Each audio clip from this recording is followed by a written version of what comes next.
আৰু ফাইনেলি আমি আহি গ'লোঁ আপোনাৰ ফ্লাইটৰ ভিতৰত। ল'ৰাটো দেখিছেনে কি উৎপাত কৰি আছে। আৰু এইটো হৈছে মোৰ হাজবেণ্ড আৰু মোৰ ল'ৰাটো। আমি তিনিটাই গৈ আছোঁ যিহেতু, আৰু আমি ফ্লাইটৰ ভিতৰত বহি গ'লোঁ, অলপ ভিডিঅ' কৰিলোঁ।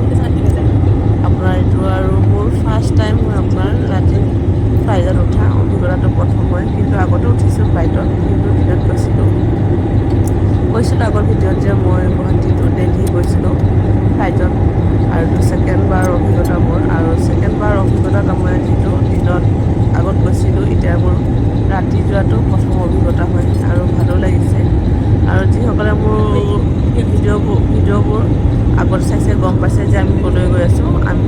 আৰু যিসকলে চোৱা নাই চাব ভিডিঅ'টোত। আমি গৈ আছোঁ গুৱাহাটী টু হায়দৰাবাদ, কিন্তু আমি ডাইৰেক্ট ফ্লাইটত যোৱা নাই। আমি গুৱাহাটী টু বাংগালোৰটো আমি হায়দৰাবাদ গৈ আছোঁ। আৰু ৰাতিৰ অভিজ্ঞতা লাইটটো দেখিছেনে ওপৰৰ পৰা কেনেকুৱা সৰু সৰু তৰাবোৰ নিচিনা দেখা পাইছে।